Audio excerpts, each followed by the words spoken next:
Becky from Lessons by the Lake. Today I want to talk to you about teaching the reading strategy, synthesizing. So I want you to think, what is your happy place? What made you think of that?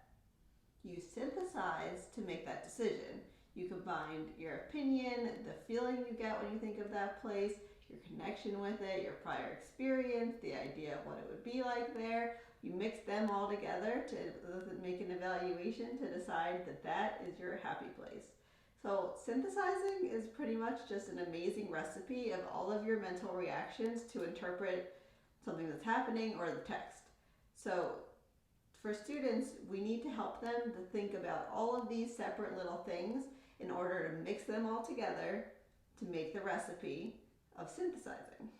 So this is a complex reading strategy. So I like to talk about it in the beginning in terms of pictures and relatable experiences. So I start with some photograph task cards. I'll put a link to these in the description. So each task card has two pictures. So we talk about our opinions, our evaluations, our judgments, everything we think about the dog in this picture. And then I unveil this picture and we talk about how our thoughts have changed, what we can synthesize now seeing this new picture. Same with down here. Think about, why is this little girl crying? What could be making her upset? But then when we unveil more information, how does our thinking change? How are we mixing together all of our evaluations and our opinions to change what we're thinking? So this is a really useful way to help students see that when you have more information, it changes your thinking. So I love starting off with photographs. It also helps eliminate the barrier of decoding text for some students, and it makes it more encouraging for them to participate because they feel more comfortable talking about a photograph instead of reading a passage or a text. So another thing I like to do, sometimes I'll bring in a suitcase. It's a little suitcase from home, and I put some different clothes or different necessities in it, and then we talk about, where do you think I'm going on vacation? So we take out a few things, and maybe I take out a bathing suit and say, oh, you're going to a beach. And then as we take out more things and we learn more, we see how our opinions change. So that's a really fun experience. If you want to try that, that's a fun way to get started with synthesizing.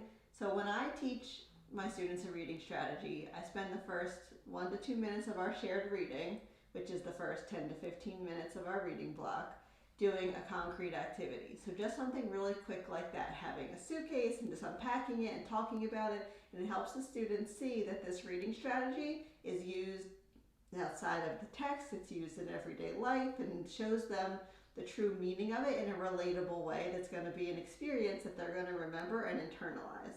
And when we go into that shared reading time, I continue the idea of using a concrete way of teaching to enhance their understanding by using characters. So I teach all my reading strategies with characters from my comprehension group. So for synthesizing, there's Shane the synthesizer. So as I mentioned before, synthesizing is like a big recipe that you're mixing all the things together.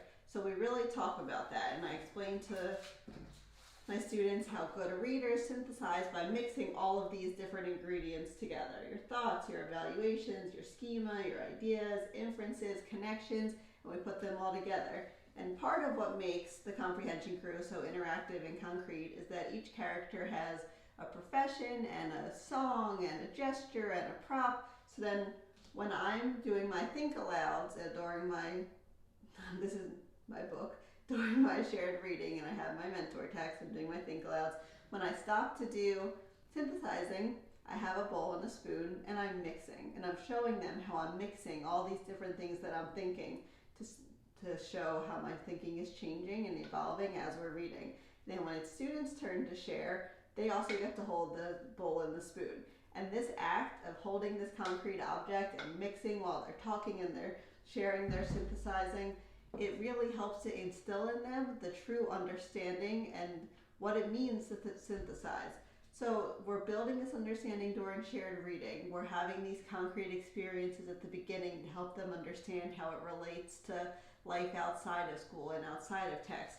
And then when we're going into our centers and our activities, we're practicing this. So that in the Shane the Synthesizer pack, there's a lot of graphic organizers and task cards and passages, lots of activities. So we're constantly using that idea of being a chef and mixing in bowls. And at first I thought, now I think, and it all relates back to that sentence frame that Shane taught us.